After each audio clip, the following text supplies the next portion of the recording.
ரத்தினவாணி சமுதாய வானொலி வழங்கும்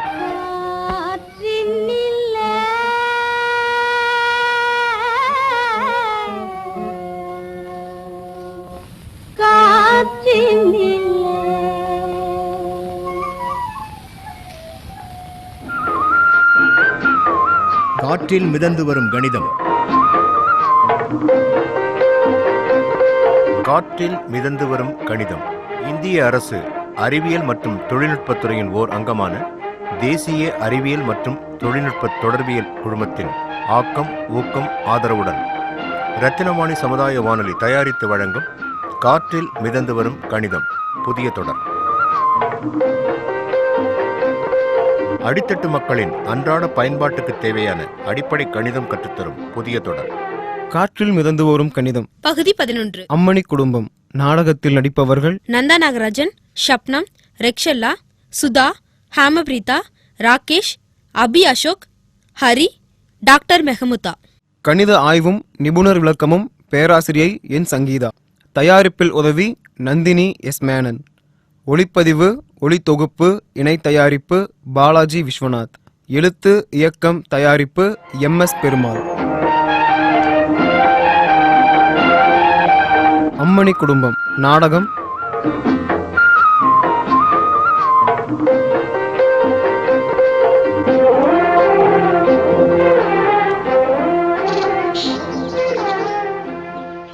ரஞ்சிதா கண்ணு எழுந்திரிமா, இந்தா மிளகு ரசத்தை குடிச்சிட்டு எந்திரிச்சு காலார் நடந்துட்டு வா. முடியல அத்தை, இன்னும் கொஞ்ச நேரம் தூங்கணும் போல இருக்கு. புள்ளத்தாச்சி புள்ள சுருண்டு சுருண்டு படுத்து இருக்க கூடாது சாமி, சுறுசுறுப்பா இருக்கோன்னு எந்திரிச்சு உட்காரு. ப்ளீஸ் அத்தை, 10 நிமிஷம் தூங்கிக்கிறேனே. இப்படி தூங்கிக்கிட்டே இருந்த அப்புறம் கும்பகரணம் தான் பறக்க போறான். போங்க அத்தை. மிளகு ரசத்தை குடிச்சு பாரு, உடம்பு சுருன்னு ஆயிடு. அப்பதான் அர்ஜுனனே வந்து அவதாரம் பண்ணுவான். எங்க அண்ணில்ல எந்திரிமா. என் கஷ்டம் உங்களுக்கு புரியலையா அத்தை? ஆமா, 3 புள்ள பெத்தவளுக்கு தெரியாது பாரு வயிற்று புள்ளக்காரி கஷ்டம். போட்டனா ஏமா தங்கச்சி அதட்டுற? பாவம் இல்ல. இதெல்லாம் பொம்பளைங்க சமாச்சாரம், நீ போ அந்த பக்கம். அம்மாடி எம்மாடி. நீ ஏமா எந்திரிக்கிற? படுத்துக்க ரஞ்சிதம். பரவாயில்லண்ணா, ரெஸ்ட் எடுமா, படின்னு சொல்றல. 1/2 மணி நேரமா நானும் கெஞ்சுற எழுந்திருக்கிறேன்னா பாருன்னு அடம் பண்ணிக்கிட்டு இருந்தா அண்ணன் குரல் கேட்டது படக்குன்னு எந்திரிச்சு உட்காந்துட்டாளே. முடியலதான், அண்ணா முன்னால எப்படித்தான் தூங்க முடியும்? அதான் நல்ல பொம்பளைக்கு அழகு. தண்டபாணி, வேலை இருக்குன்னு வெளியில கிளம்பிடாத, அப்படியே சேர் இழுத்து போட்டு எதிரிலேயே உட்காரு. அப்பதான் உன் தங்கச்சி படுக்க மாட்டா. அப்படியே அந்த மிளகு ரசத்தையும் குடிக்க வையி. டம்ளர்ல ஊத்தி குடுமா, ஈய சம்பளம் கொண்டாந்துருக்க. பத்தியம் பக்குவம் இல்ல வைக்கிற ரசத்துல இல்ல கண்ணே, வைக்கிற பாத்திரத்துலதான் இருக்குது. ஈயச்சொம்பு சூட்ல தான் எல்லாமே அடங்கி இருக்கு. உன் தங்கச்சி குடிச்சு முடிச்சதும் ஒரு குரல் குடு, குக்கரை இறக்கி வச்சுட்டு அவரைக்காயை வதக்கி கொண்டார. 2 பேரும் சேர்ந்து சாப்பிடுங்க. அலமாரில இருந்து 2 தட்டை எடுத்து கழுவி வை தண்டபாணி. அதுக்குள்ள சாப்பாடா? வாந்தி வந்துடும் அத்தை. எப்படி வரும்? மிளகு ரசம் உள்ள போயிருக்குல்ல, வாந்தி பித்தம் மயக்கம் தலை சுத்தல் எல்லாத்தையும் கண்ட்ரோல் பண்ணிடும். அத்தை அத்தை. ஏமா அழுவுற? பார்த்து பார்த்து பணிவிட செய்கிறாங்களே அத்தை. நான் அம்மா ஆக போகிற நேரத்தில் எங்கள் அம்மா பக்கத்தில் இல்லாமல் பரலோகம் போயிட்டாங்களேன்னு வருத்தப்பட்டேன். இப்போ அத்தை உருவத்தில் எங்கள் அம்மாவை பார்த்ததும் என்னால் அழுகையை அடக்க முடியலண்ணா. என்னைக்குமே நான் உனக்கு அம்மா தான் கண்ணு, அழுவாதடி தங்கம். இந்த மனசை கலங்கூடாத. இல்லத்த, அழுகையை நிறுத்தல, அழுமூஞ்சி பாப்பா தான் வந்து பிறக்கும். ஆமா போங்கத்த, முதல்ல அர்ஜுனும் பிறக்க போறான்னு சொன்னீங்க, இப்போ அழுமூஞ்சி பாப்பான்னு சொல்றீங்க. ரெட்ட புள்ளையா என்னவோ? அண்ணன், நீங்களும் அத்தை கூட சேர்ந்துட்டு. சித்தி, புள்ளத்தாச்சி சித்தி. வாயப்பாரு, உனக்கு பயந்து தான் இங்கே வந்து ஒளிஞ்சிட்டு இருக்கேன். வந்துட்டா. அம்மா நாத்தங்க ஊறுகாய் கொத்துட்டு வர சொன்னாங்க. பாட்டி இந்தாங்க வெஜிடபிள் பிரியாணி. ஏன் சுதா, உங்க வீட்டில் ஏதாவது விசேஷமா? சித்திக்காக தான் செஞ்சு கொடுத்தாங்க. பரவாயில்லையே, ஆளுக்கு உபசாரம் பண்றாங்களே. சும்மாவா சொன்னாங்க, ஒரு தாய் அத்தவளுக்கு ஊரெல்லாம் தாயின்னு. அடடே, அதான் சுதாவோட அம்மா தேடி தேடி காய்கறி வாங்கிட்டு இருந்தாங்களா உழவர் சந்தையில? நான் போயிட்டு வரேன் பாட்டி. நில்லு கண்ணு, சித்தி முகம் கழுவிட்டு வரட்டும், தோட்டத்துல காலாறு நடத்தி கூட்டிட்டு வா. முகமெல்லாம் வேக்குது பாரு. ஃபேனை போடுமா? கரண்ட் ஆபீஸ்க்கு சம்சாரத்துக்கு வேர்க்க போகுதுன்னு 24 மணி நேரமும் கரண்ட் விடுறாங்களாக்கு. நல்ல ஆபீசரு. ஆரம்பிச்சிட்டிங்களா? எங்கள் வீட்டுக்காரர் தலையை உருட்டலான்னா உங்களுக்கு பொழுதே போகாதே. பாருடா, மச்சான குத்தம் சொன்னா கோபம் எப்படி பொத்துக்கிட்டு வருதுன்னு பாரேன். போங்க அண்ணே. முதல்ல எந்திரிச்சு தோட்டத்துக்கு போங்க தாயி. புடிச்சு வச்ச பிள்ளையாராட்டம் ஒரே இடத்துல உட்காந்துட்டு இருந்த அப்புறம் பிள்ளையாரு தான் வந்து பிறப்பாரு. முதல்ல அர்ஜுன, அப்புறம் அழுமூஞ்சி பாப்பா, இப்ப புள்ளையாரு. மொத்தம் 3 குழந்தைங்களா சித்தி? எம்மாடி, வாய பாரு ராஸ்கோலு. எம்மாடி, முதல்ல எந்திரிச்சு தோட்டத்துக்கு போதாயி. 1/2 மணில சமையல் ஆயிடு, சாப்பிடலாம். ஆமா ரஞ்சிதம், சாப்பிட்டு அப்புறம் ரெஸ்ட் எடுத்துக்க. ரெஸ்ட்னா மறுபடியும் தூங்கணும்னு அர்த்தம் இல்ல. இவ்வளவு நேரம் தான் தூங்கணும், இவ்வளவு தூரம் தான் நடக்கணும், இவ்வளவு நேரம் தான் அடுப்படியில வேலை செய்யணும், இவ்வளவு நேரம் தான் அரட்டை அடிச்சு பொழுதுபோக்கணும், எல்லாத்துலயும் ஒரு கணக்கு இருக்குது. ஸ்கூல்ல தான் டைம் டேபிள் இருக்கு, வீட்லயுமா பாட்டி? அதுதானே, ஒர்க் ஷாப்பு, ஆஃபீஸு, இங்கெல்லாம் தானே 8 மணி நேரம்னு கணக்கு இருக்கு. வீட்டில் இருக்கிற பொம்பளைங்களுக்கும் அப்படி ஒரு நேர கணக்கு எப்படி அத்தை? பொண்ணோ ஆணோ பிறக்கிறதுக்கு முன்னாடியே கணக்கு தொடங்கிருது. அதுதான் எப்படிங்கிறேன். கல்யாணமாகி 1 வருஷம் ஆகுதுன்னு வெய்யி, அக்கம் பக்கம் இருக்கிறவங்க, சொந்த பந்தம்னு இருக்கிறவங்க கேட்க ஆரம்பிச்சிருவாங்களே, என்னடி எதுவும் விஷயம் இல்லையான்னு. வெக்கப்பட்டுக்கிட்டு கேன சிரிப்பு சிரிச்சுக்கிட்டு, ஆமா நாள் தள்ளி போச்சு, 48 நாள் ஆயிருச்சுன்னு புது பொண்ணு சொல்றா பாரு. அங்கிருந்து தொடங்குது கணக்கு, நாள் கணக்கு. ஆட, அப்புறம் மாச கணக்கு. 3ஆம் மாசம் மசக்க பலகாரா, 5ஆம் மாசம் கருப்பு கலர் சேலை, 7ஆம் மாசம் வளகாப்பு சீமந்தம், 9ஆம் மாசம் ராத்தூக்கம் போகும், 10ஆம் மாசம் தலைப்பிரசவம். புள்ள பிறந்து 16ஆம் நாள் பேர் வச்சு தொட்டில போட, 6ஆம் மாசம் பிள்ளைக்கு கோவில்ல வச்சு பால் சோறு ஊட்ட, அப்புறம் வருஷ கணக்கு தொடங்கு. பிறந்தனா மொட்டை அடிச்சு காது குத்துறது, 3ஆம் வருஷம் பள்ளிக்கூடத்துல சேர்த்துறது, எல்கேஜி யூகேஜின்னு, 5ஆம் வருஷம் 1ஆம் கிளாஸ், அப்புறம் ஹைஸ்கூலு காலேஜு. பொம்பளை பிள்ளைனா 12 13 தாண்டதுக்குள்ள சடங்கு சுத்துறது, 18 முடிஞ்சதுன்னா ஓட்டு போடுறது கதி, அப்புறம் கல்யாணம். பொண்ணுனா 18, புள்ளனா 21. வருஷம் கல்யாண நாள் வெள்ளி விழான்னு ஒரு கணக்கு. வேலைக்கு போனா 58ல ரிட்டையர்மெண்ட், 60ல சஷ்டி பூர்த்தி, 80ல சதாபிஷேகம். 1000 பேரை பார்க்குற அதிர்ஷ்டம். ஆயுசு முடிகிற வரைக்கும் எல்லாமே கணக்கு தானாமா? சித்திரகுப்தன் கணக்கு முடிச்சதுக்கு அப்புறமும் நம்ம ஆளுங்க கணக்க மறக்கிறது இல்லப்பா, அது தொடருது. 16ஆம் நாள் காரியம், வருஷம் முடிஞ்ச திதின்னு. அடக்கொடுமையே, புள்ளதாச்சியை பக்கத்துல வச்சுக்கிட்டு செத்ததுக்கு அப்புறம் உள்ள கணக்க நீட்டனே. தப்பு தப்பு தப்பு. ரஞ்சிதம், சாப்பிடலாம் கண்ணு. சாப்பிட்ட உடனே தூங்காத, புஸ்தகத்தை எடுத்து புரட்டிக்கிட்டு இரு. சுதா இருக்காளே, பேசிக்கிட்டு இரு.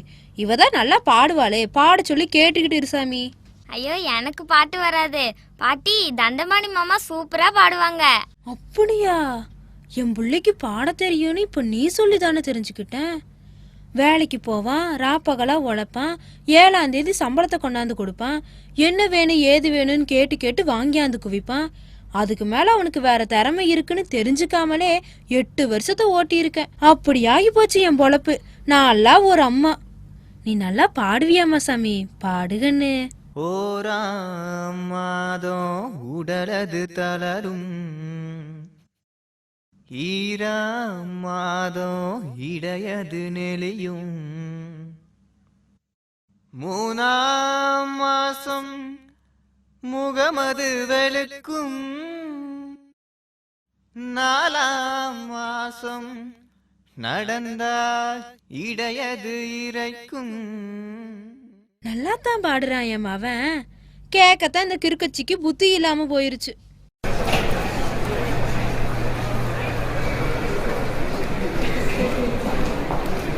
மச்சி, என்னடா இவ்வளோ ஸ்லோவாக நடக்கிற? சீக்கிரம் வாடா, பெல் அடிச்சிட போகிறாங்க. மெயின் பிக்சர் ஆரம்பிச்சிருக்காதுல தினேஷ். டேய், சினிமா ஞாபகத்திலே இருக்காதுடா, அது காலேஜ் பெல்லுடா. பியூனுக்கு சம்பளம் கொடுக்குறாங்க, பெல் அடிக்கிறான். நம்ம ஃபீஸ் கட்டுறவங்க, உடனே போகணுமா? மெதுவாக போகலாம்டா. டேய், கிளாஸ்க்குள்ள விட மாட்டாங்க மச்சி. நல்லதா போச்சு. தேட்டருக்காரன் எப்போ போனாலும் விடுவான்ல, போயிடுவோம். சினிமாவுக்கா காசு வச்சிருக்கியா? ஏய், இது உன் டேன். நீ தான் டிக்கெட்டு கூல்ட்ரிங்க்ஸ்லாம் வாங்கி தரணும். என்கிட்ட காசு இல்லை மச்சி. வச்சிருக்கியே 1000 ரூபா நோட்டு, அது காசு இல்லையா? ஐயோ, எக்ஸாம் ஃபீஸ் கட்டணும்டா. நானும் தான் கட்டல. முந்தா நாள் சினிமாவுக்கு போனவன் ஞாபகம் இருக்கா? அது ஏன்ட்டேன்னு சொல்லி என்னை செலவு பண்ண வச்சுக்கிட்டு கேட்குறான் பாரு கேள்வியை, ஃபீஸ் கட்டலையான்னு. என்ன பண்ண போற? உங்கள்கிட்ட 1000 நோட்டு இருக்கே, எனக்கு சேர்த்து கட்டு. பணம் பத்தாது மச்சி. அம்மா ஃபீஸ் கட்டினது போக பிரியாணி ரைஸ் வாங்கிட்டு வர சொல்லியிருக்காங்க. பாஸ்மதி ரைஸ் 1 கிலோ தானே? எனக்கும் சேர்த்து எக்ஸாம் ஃபீஸ் கட்டுறேன்னா சொல்லு, ரைஸ் என் பொறுப்பு. எப்படிடா? இப்போ பாரு. வாங்க தம்பி, என்ன வேணும்? ஃபோரன்ஸ் வீட்டு சென்டரில் இருக்கு, பேர் தான் மளிகை கடை. இது mini departmental store. 1 kilo basmati rice அன்னைக்கு கொடுத்தீங்களேண்ணே. உன்னை இப்போ தான் பார்க்குறேன், அன்னைக்கு கொடுத்ததுங்கிற. 5 கிலோ ரைஸு, அதோட ஏலோ லவங்கம் கிராம்பு போட்டாலும் கொடுத்தீங்களே. அல்லாசாமி பண்டிகைன்னு கூட கேட்டிங்களே, எங்கள் அண்ணன் சொன்னார், தண்டபாணி அண்ணன். ஓ, அம்மணி அம்மா மகனா நீ? 2வது சன் இல்லை 3வது சன், கரெக்டா? அதே. இந்த 1 கிலோ பாஸ்மதி. அப்படியே ஸ்ப்ரைட்டு 1 பாட்டில், 2 லிட்டர் பாட்டிலு. பணம் அண்ணன் அடுத்த வரும்போது தருவார். அதுக்கு என்ன, எப்போ வேணாலும் தரட்டும், ரெகுலர் கஸ்டமர் தானே. ചേട്ടാ ഞാൻ വരട്ടെ. ஓ, அது சரி.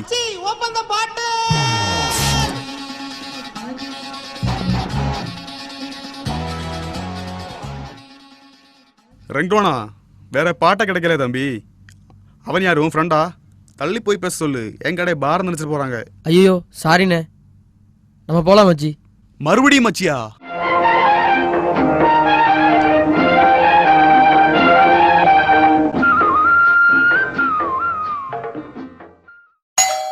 சிஸ்டர், அடுத்த பேஷண்ட்டை வர சொல்லுங்க. வா ரஞ்சிதா, எங்க உங்க வீட்டுக்காரரு? ஊருக்கு போயிருக்காங்க டாக்டர். செக்கப்க்கு வர்ற, தனியாவா வர்றது? இல்லைங்க டாக்டர், எங்க அண்ணா அத்தை இவங்களோட தான் வந்திருக்கேன். அத்தை, செக்கப்பை முடிச்சுட்டு கூப்பிடுறேம்மா. ரஞ்சிதா, அந்த பெஞ்சில் ஏறி படுங்க. மெல்ல மெல்ல. சிஸ்டர், அம்மா நீங்க வெளியில கொஞ்சம் வெயிட் பண்ணுங்க. சரிங்க டாக்டர் அம்மா. அம்மா, டாக்டர் என்னம்மா சொன்னாங்க? 3 பிள்ளைங்கன்னு கன்ஃபார்மே பண்ணிட்டாங்களா? அடேய், ஏற்கனவே உன் தங்கச்சி பயந்து நடுங்குறா. வாயை மூடிட்டு போய் ஓரமா உட்காரு. உத்தரவுங்க மகாராணி. என்ன மிஸ்டர் தண்டபாணி? வாங்க மேடம். நீங்க அடையாளம் தெரியலையா? பிரேமலதா, அன்னைக்கு ஒர்க் ஷாப் வந்தனே. அட ஆமா, பெட்டிஷன் பிரேமலதா. வணக்கம் மேடம். என்ன கைனகாலஜிஸ்ட் தேடி வந்திருக்கீங்க? அதுக்குள்ள கல்யாணம் ஆகி செக்கப் வரைக்கும் வந்தாச்சா? சொல்லவே இல்லை நீங்க. ஐயோ, என் தங்கச்சியை செக்கப்புக்கு கூப்பிட்டு வந்தேங்க. உங்களுக்கு தங்கச்சி இருக்காளா? அதையும் தான் சொல்லவே இல்லை. தங்கச்சின்னா பக்கத்து வீட்டு பொண்ணுங்க. ஆக, கண்ணுல படுற எல்லாரையும் அக்கா தங்கச்சியா தான் பாக்குறீங்க.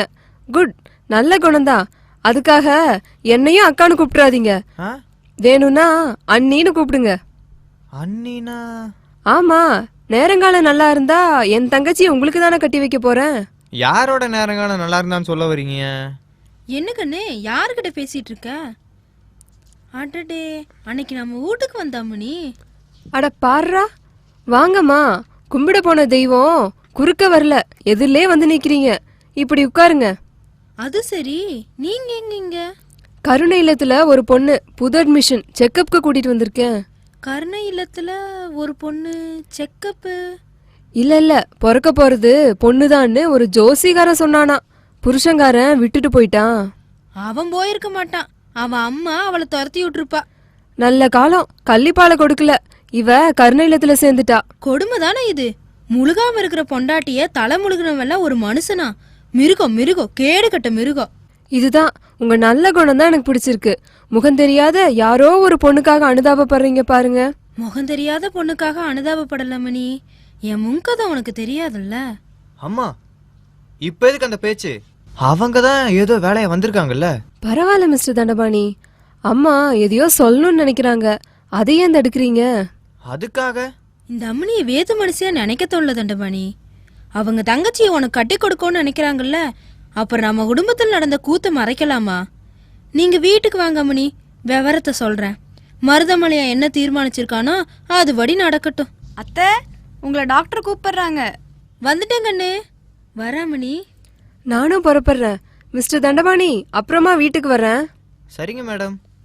அம்மா, நானும் டாக்டரை பார்த்து பேசலாமா? வா, வந்து விவரத்தை கேட்டுக்கோ. வணக்கம் டாக்டர் அம்மா. வாங்க. வணக்கம். ரஞ்சிதத்துக்கு எல்லாம் நார்மலாக தானங்க இருக்கு? அதை சொல்லத்தான் கூப்பிட்டேன். உங்க சிஸ்டர் ரொம்ப அனிமிக்கா இருக்காங்க. டானிக்கு டேப்லெட்ஸ் எல்லாம் எழுதியிருக்கேன். 1 மாசம் கம்ப்ளீட்டா ரெஸ்ட் எடுக்கணும். 4ஆம் மாசம் தாண்டணும். அட்மிட் பண்ணணுமா? இல்லை அப்படியெல்லாம் இல்லை, அந்த அளவுக்கு ஒன்றும் இல்லை.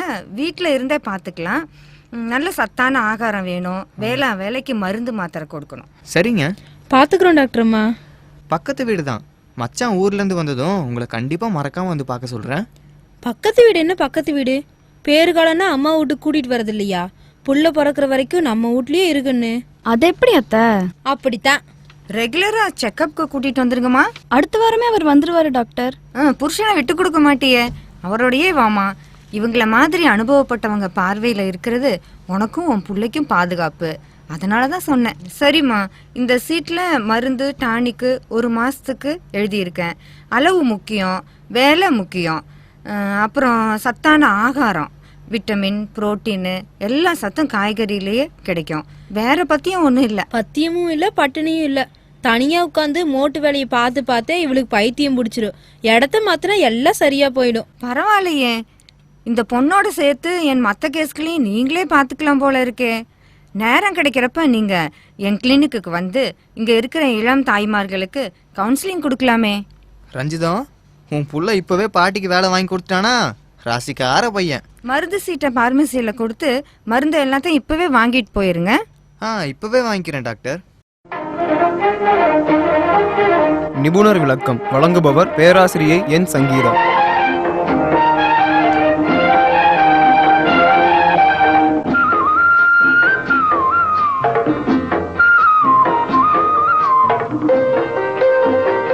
நேயர்களே, ஒவ்வொரு மனுஷனுக்கும் வாழ்க்கையில பாத்தீங்கன்னா மருந்துங்கிறது பெரிய அங்கமா இருக்கு. அந்த மருந்து சாப்பிட்றது கூட ஒரு கணக்கு இருக்கு அப்படின்னு சொல்லலாம். அதாவது எல்லா மருந்தையும் எல்லா அளவுலையும் சாப்பிட முடியாது. எந்தெந்த நோய்க்கு எப்படி சாப்பிடணுமோ அந்தந்த நோய்க்கு அது மாதிரி தான் சாப்பிடணும். அந்த காலத்துல இது மாதிரி மருந்து சாப்பிட்றல, இப்ப காய்ச்சலுக்குனா இவ்வளோ டோஸ் சாப்பிட்றோம், டானிக் இவ்வளோ குடிக்கிறோம். ஆனா அந்த காலத்துல எப்படி சாப்பிட்டாங்கன்னா, இந்த நோய்க்கு இவ்வளோ மருந்துன்னு தெரியாமையே சாப்பிட்டு இருந்தாங்க. அது போக அந்த மூலிகை மருந்து தான் அப்பெல்லாம் எடுத்துட்டு இருந்தாங்க. அந்த மூலிகை மருந்தெல்லாம் பார்த்தீங்கன்னா மாத்திரைகளாகவும் டானிக்காகவும் அவங்க சாப்பிடல. ஒரு கரண்டி மருந்தாகவும் ஒரு உருண்டை மாத்திரையாகவும் தான் சாப்பிட்டு இருந்தாங்க. அதனால இந்த நோய்க்கு இவ்வளோ மருந்து தான் சாப்பிடணும், இவ்வளோ பெரிய நோய்க்கு இவ்வளோ அதிகமான மருந்து தான் சாப்பிடணும் தெரியாமையே மக்கள் வாழ்ந்துட்டு இருந்தாங்க. அதுக்கப்புறம் தான் சரியான மருந்து சரியான நோய்க்கு ஏற்ற மாதிரி கிடைச்சிது. இப்போ அந்த மருந்தோட கணக்கீட்டு அளவை எப்படிங்கிறத பற்றி நம்ம இப்போ தெரிஞ்சுக்கலாம் நேயர்களே. அதாவது 1 லிட்டர் எடுத்துக்கலான்னு வைங்க. 1 லிட்டரில் எவ்வளோ மில்லிகிராம் இருந்துச்சு அப்படின்னு பார்த்தீங்கன்னா, எப்படி சொன்னோம், அதில் 1000ல் 1 பங்குன்னு சொன்னோமா, அதே மாதிரி தான் லிட்டரும் கிலோவும் ஒன்று தான். 1 லிட்டரை 1000 பகுதிகளை நம்ம பிரித்தோம்னா என்ன சொல்லுவோம்னா மில்லி லிட்டர்னு சொல்லுவோம். அது போக இந்த லிட்டர்லாம் மருந்து எல்லாமே சிசி அப்படின்னு சொல்லுவாங்க. கவனிச்சிருக்கீங்களா? சிசி அப்படின்னு சொல்லுவாங்க. அதாவது ஒரு லிட்டரை 1000 பகுதிகளாக சொல்கிறது கூட நம்ம சிசின்னு சொல்கிறோம். மில்லி லிட்டருங்கிறத சிசின்னு சொல்கிறோம், அவ்வளோதான். அந்த சிசி அப்படிங்கிறது என்ன பார்த்தீங்கன்னா கியூபிக் சென்டிமீட்டர், அதாவது 3 பகுதி. மாத்திரையோட வடிவத்தை நம்ம சொல்கிறதான் சிசி அப்படிங்கிறது. அது போக ஒரு டீஸ்பூன் சொல்லுவாங்கல்ல, டீஸ்பூன் சொல்லுவாங்க, டேபிள் ஸ்பூன் சொல்லுவாங்க. அதாவது ஒரு டீஸ்பூனில் எவ்வளோ மில்லி லிட்டர்னு பார்த்தீங்கன்னா 5 மில்லி லிட்டர். ஒரு டீஸ்பூனில் 5 மில்லி லிட்டர் மருந்துகள் பிடிக்கும். ட்ராப்ஸ் துளிகள் சொல்லுவாங்கள்ல, 60 துளிகள் சேர்ந்தது 5 மில்லி அப்படின்னு சொல்லலாம். சரிங்களா? 60 துளிகள் சேர்ந்தது 5 மில்லி. அது போக ஒரு டேபிள் ஸ்பூன், நான் டீஸ்பூன் சொன்னேன், இப்போ டேபிள் ஸ்பூன். ஒரு டேபிள் ஸ்பூனில் எவ்வளோ மில்லி இருக்குன்னா 15 மில்லி இருக்குது. ஒரு டீஸ்பூனில் 5 மில்லி, ஒரு டேபிள் ஸ்பூனில் 15 மில்லி. டீஸ்பூனுக்கு டேபிள் ஸ்பூனுக்கும் வித்தியாசம் தெரியுதுங்களாங்க? அதாவது 3 டீஸ்பூன் சேர்ந்தது ஒரு டேபிள் ஸ்பூன். சரிங்களா? 3 டீஸ்பூன் சேர்ந்தது ஒரு டேபிள் ஸ்பூன். அது போக அவுன்ஸ் சொல்லுவாங்க. அதாவது ஒரு அவுன்ஸில் எவ்வளோ மில்லி லிட்டர் இருக்குன்னு பார்த்தீங்கன்னா 30 மில்லி லிட்டர். ஒரு அவுன்ஸில் 30 மில்லி லிட்டர் இருக்குது. எப்போ பார்த்தாலும் இந்த அளவைகள்லாம் பயன்படுத்தி நம்ம அதனோட அப்ளிகேஷன் நம்ம எப்பவுமே பார்த்துட்ருப்போம். இந்த மருத்துவ அளவுகள்லாம் வச்சுட்டு ஒரு நோயை பற்றி நான் விளக்காமல் ஆண்டவன் கொடுத்த ஒரு அழகிய வரன்னு சொல்கிறேன். பெண்ணின் கருவுற்ற நாள்களில் என்னென்ன மருந்து எந்தெந்த விதத்தில் பயன்படுத்தணும் அப்படிங்கிறத பற்றி நம்ம இப்போ பார்க்கலாம். ஒரு பெண்ணோட கர்ப்பகாலம் அப்படின்னு சொல்கிறாங்களே, ஒரு பெண்ணோட கர்ப்பகாலம் அப்படிங்கிறது தன்னோட மாதவிடாய் காலத்திலிருந்து 265 நாள் வரைக்கும் கணக்கு போடுவாங்க. சரிங்களா? தன்னோட மாதவிடாய் கணக்கிலிருந்து 265 நாள் பெண்ணோட கர்ப்பகாலம் அப்படின்னு சொல்லுவோம். அது போக இந்த கர்ப்ப காலத்தில் ஒவ்வொரு பெண்ணும் தன்னோட மனசை எப்படி சந்தோஷமாக வச்சுக்கணும் அப்படிங்கிறது மட்டும் இல்லாமல் தன்னோட உடம்பையும் உறுதியாக கண்டிப்பாக வச்சுக்கணும். ஒரு பெண் கருவுற்ற காலத்திலிருந்து அவங்க டெலிவரி டைம் வரைக்கும் ஒரு 4 விதமான மருந்துகள் அவங்க எடுத்துக்கணும். என்னென்னு பார்த்தீங்கன்னா ஃபோலிக் ஆசிட் அப்படின்னு சொல்கிறது, அது போக அயன் சொல்கிற இரும்புச்சத்து. சரிங்களா? அது போக கால்சியம் டேப்லெட் சொல்லுவாங்கள்ல, அது கால்சியம் டேப்லெட். அது போக விட்டமின் டி எடுத்துக்கணும். சரிங்களா? Vitamin D. இது போக ஒவ்வொரு கேர்ள்ஸோட உடம்புக்கு தகுந்த மாதிரி இது மாதிரி மருந்து இன்க்ரீஸ் ஆகும். இது vitamin D calcium, iron, folic acid போக இன்னும் வேறு ஏதாவது டேப்லெட் வந்து சேர்ந்து சாப்பிட வேண்டியதாக இருக்கும். அது மட்டும் இல்லாமல் குழந்தைகளோட வளர்ச்சியை பற்றி தெரிஞ்சுக்கிறதுக்காக 3வது மாதம், 5, 7, 9 அது போக 10வது மாதத்தில் ஸ்கேன் எடுப்பாங்க. சரி, இப்போது இந்த மருந்தோட அளவு மற்றும் அதனோட பயன்பாட்டை பற்றி தெரிஞ்சுக்கலாம். ஃபர்ஸ்ட் என்ன சொன்னால் ஃபோலிக் ஆசிட் சொன்னாங்களா. இந்த ஃபோலிக் ஆசிட் அப்படிங்கிற டேப்லெட் எப்போ எடுத்துக்கணும்னா கருவுற்ற 12வது வாரத்துலேருந்து வந்து நம்ம எடுத்துக்கணும். அதாவது இது எவ்வளோ எடுத்துக்கணும், சரிங்க சொன்னீங்க, அது வந்து கர்ப்பப்பையை ஸ்ட்ராங் பண்ண யூஸ் ஆகுது. 12வது வாரத்துலேருந்து எடுத்துக்கணும்னு சொன்னீங்க. இது எவ்வளோ எடுத்துக்கணும் அப்படின்னு பார்த்தீங்கன்னா 400 மில்லிகிராம் எடுத்துக்கணும். மில்லிகிராம்னா என்ன, ஒரு லிட்டரில் எவ்வளோ மில்லிகிராம் இருக்குங்க, 1000 மில்லிகிராம் இருக்குன்னு சொன்னேன், ஞாபகம் இருக்கலாங்க. ஒரு லிட்டரில் 1000 மில்லிகிராம் இருக்குது. இப்போ ஃபோலிக் ஆசிட் எவ்வளோ எடுத்துக்கணும், 400 மில்லிகிராம் எடுத்துக்கணும். இது போக கொஞ்சம் வீக்காக இருக்கிற கேர்ள்ஸ் இருந்தாங்கன்னா ஒரு 5 மில்லிகிராம் சேர்ந்து எடுத்துக்கணும். 400 மில்லிகிராம் கூட ஒரு 5 மில்லிகிராம், அதாவது 405 மில்லிகிராம் எடுத்துக்கணும். அடுத்தது அயன், இரும்பு சத்து. இரும்பு சத்து குறைவாக இருந்துச்சுன்னா அவங்களுக்கு வந்து அனிமியா ப்ராப்ளம் வரும் கண்டிப்பாக. அதனால் அந்த ப்ரெக்னன்சி டைமில் கண்டிப்பாக அவங்க அயன் டேப்லெட் எடுத்து. இந்த அயன் மருந்துகள் பார்த்திங்கன்னா டேப்லெட்ஸ் மாதிரி கிடைக்கும், கேப்சூல்ஸ் மாதிரி கிடைக்கும். அந்த உள்ள மருந்துகள் போட்டு க்ளோஸ் பண்ணி வச்சுருப்பாங்களா அது மாதிரி கிடைக்கும். அது போக லிக்விட் சிரப் டைப்பில் கிடைக்கும். இந்த இரும்பு சத்துக்கள் வந்து இது மாதிரி டைப்பில் கிடைக்கும். இது சாப்பிட்றதுக்கு முன்னாடி ஒரு 325 மில்லிகிராம் எடுத்துக்கணும். 325 மில்லிகிராம் எடுத்துக்கணும். இந்த அயன் டேப்லெட் சாப்பிட்டு இரும்பு சத்து இருக்கிற உணவுப் பொருட்களான இந்த பால், முட்டை, மாமிசம் இது மாதிரிலாம் எடுத்துக்கிறத ஒரு 2 மணி நேரம் கழித்து சாப்பிட்லாம். அந்த அயன் டேப்லெட் எடுத்த உடனே சாப்பிடக்கூடாது. அயன் மருந்து எவ்வளோங்க எடுத்துக்கணும், 325 மில்லிகிராம் எடுத்துக்கணும். அடுத்த 3வது மருந்து என்ன பார்த்தீங்கன்னா கால்சியம், 4வது விட்டமின். இந்த கால்சியம் எதுக்காக யூஸ் ஆகுதுன்னா குழந்தையோட எலும்பு மற்றும் அதனோட பற்களை ஸ்ட்ராங் பண்ணுறதுக்கு யூஸ் ஆகுது. தென் இந்த விட்டமின் டி எதுக்காக எடுத்துக்கணும் அப்படின்னா குழந்தை பிறந்து கொஞ்சம் மாதத்துக்கு அப்புறம் தாய்ப்பாலோட தான் அது வளரணும். அதுக்கு தனக்கான சக்தி அப்படிங்கிறது கொஞ்சம் இருக்கணும்ல, அதுக்காக விட்டமின் டி அப்படிங்கிறது கர்ப்ப காலத்திலே எடுத்துக்கணும் அப்படின்னு சொல்கிறது. இந்த விட்டமின் டி சொன்னேன்ல, இந்த விட்டமின் டி வந்து ஒரு நாளைக்கு 5 மில்லிகிராம் எடுத்துக்கணும். அது போக இந்த கால்சியம் சொன்னேன்ல இது வந்து 1000 மில்லிகிராம்லேருந்து 1300 மில்லிகிராம் வரைக்கும் எடுத்துக்கலாம். அதாவது 18 வயசு கம்மியாக இருந்துச்சுன்னா 1300 மில்லிகிராம் எடுத்துக்கணும். 18 வயசுக்கு அதிகமாக இருந்துச்சுன்னா ஒரு 1000 மில்லிகிராம் எடுத்துக்கலாம். இது வந்து பெண்ணோட வயசுக்கு ஏற்ற மாதிரி சேஞ்ச் ஆகும். இது போக இந்த கால்சியம் வந்து இயற்கையாகவே இதில் கிடைக்கும் பார்த்தீங்கன்னா முட்டையில் கிடைக்கும், மீனில் கிடைக்கும், இறைச்சி இது மாதிரிலாம் கிடைக்கும். இதில் இருந்தாலும் நம்ம எடுத்துக்கலாம் டேப்லெட் போக. இப்போ ஒரு நாளைக்கு நம்ம எவ்வளோ மருந்து சாப்பிட்ணும், ஃபோலிக் ஆசிட் எவ்வளோ சாப்பிட்ணும், ஒரு 400 கிராம். அது போக அயன் எவ்வளோ சாப்பிட்ணுங்க, 325. இப்போது இந்த ஃபோலிக் ஆசிட்டையும் அயனையும் சேர்ந்து சாப்பிட்ணும். தென் கால்சியம் டேப்லெட்டையும் விட்டமின் டி டேப்லெட்டையும் நம்ம சேர்ந்து சாப்பிடணும். இப்போ எவ்வளோங்க எடுத்துக்கணும் மருந்து ஒரு நாளைக்கு, ஃபோலிக் ஆசிட் ஒரு 400 மில்லிகிராம், இரும்பு சத்து ஒரு 325 மில்லிகிராம். மொத்தமாக நம்ம எவ்வளோ மில்லிகிராம் எடுத்துக்கணும், 725 மில்லிகிராம் வந்து நம்ம எடுத்துக்கணும். தென் இந்த கால்சியமையும் விட்டமின் டி டேப்லெட்டையும் நம்ம சேர்ந்து எடுத்துக்கணும். இப்போது கால்சியம் எவ்வளோங்க எடுத்துக்கணும், ஒரு 1000 மில்லிகிராம் எடுத்துக்கணும். விட்டமின் டி ஒரு 5 மில்லிகிராம் எடுத்துக்கணும். மொத்தம் எவ்வளோ எடுத்துக்கணும், 1000 கூட்டல் 5 மில்லிகிராம் 1005 மில்லிகிராம் மாத்திரைகள் வந்து நம்ம ஒன்றா எடுத்துக்கணும். நேரில் இந்த ஃபோலிக் ஆசிட் சொன்னோம், அயன் சொன்னோம், விட்டமின் டி, கால்சியம் சொன்னோம். இது மட்டும் ஒரு குழந்தைக்கு பத்தாதுங்க. குழந்தை பிறந்ததுக்கு அப்புறம் தாய்ப்பால் அப்படிங்கிறது ரொம்ப முக்கியம். அந்த குழந்தை வந்து வாழ்நாள் ஃபுல்லாக நல்லா ஹெல்த்தியாக வாழணும் அப்படின்னா அந்த 10 மாதத்தில் அந்த குழந்தை எவ்வளோ தாய்ப்பால் எடுத்துக்குதோ அதை பொறுத்து தான் அதனோட வாழ்வாதாரம் வந்து வரையறுக்கப்படுது. நேர்களே அதனால் தாய்ப்பால் கொடுக்குறது வந்து தவறான விஷயம். அதை ஒரு ஷையாக டீசெண்டாக ஃபீல் பண்ணாமல் இதை வந்து பெரிய அவேர்னஸாக எடுத்துக்கங்க. எல்லா குழந்தைங்களுக்குமே 10 மாதம் குறைந்தது ஒரு 10 மாதமாவது கண்டிப்பாக தாய்ப்பால் கொடுங்க. நேர்களே இன்றைக்கி நம்ம கர்ப்ப காலத்தில் பெண்கள் சாப்பிட வேண்டிய மருந்துகள் அதனோட பயன்பாட்டை பற்றி நம்ம தெரிஞ்சுக்கிட்டோம். அம்மணி குடும்பம் நாடகம் தொடர்கிறது.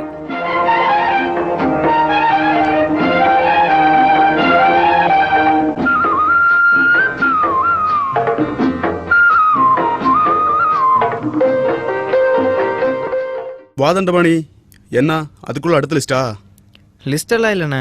இந்த ஹார்லிக்ஸு, பூஸ்ட்டு, பேரிச்சம்பழம், அப்புறம் இந்த பாதாம் பருப்பு இதெல்லாம் கொஞ்சம் எடுத்து வைங்கண்ணே. ஆனால் ஒரு வேலை உங்கள் சைக்கிள் எடுத்துகிட்டு போயிட்டு வரட்டுமா, வீடு வரைக்கும் கொஞ்சம் போக வேண்டிய வேலை இருக்குது. அதுக்குண்ணா எடுத்துகிட்டு போ. இல்லை கொண்டு வந்த பணம் மருந்து வாங்கவே சரியாக போயிடுச்சு. பணம் எடுத்துகிட்டு வந்து கொடுத்துட்டு பார்சலை வாங்கிட்டு போகிறேன்லண்ணே. பணத்துக்கு என்ன அவசரம் தண்டபாணி, அடுத்த மாதம் மொத்த சாமான் வாங்க வருவேல, அப்போ வாங்கிக்கிறேன். அப்போ எழுதி வச்சுக்கங்கண்ணா, மொத்தமாக நான் தந்துடுறேன். இப்போ உன் தம்பி ஸ்ப்ரைட்டு பாஸ்மதி ரைஸ் வாங்கிட்டு போனான், அதோட சேர்த்து குறித்து வச்சுக்கிறேன். தம்பியா? உங்கள் கடைக்கு வந்தானா? அரிசி வாங்கவா? என்ன அம்மா வாங்கிட்டு வர சொன்னாங்கன்னு சொன்னானா? சரி ஓகேண்ணா, அதுக்கும் சேர்த்து நான் பணம் எடுத்துகிட்டு வந்துடுறேன். வரேண்ணே. நேயர்கள் இதுவரை கேட்டது அம்மணி குடும்பம் பகுதி 11.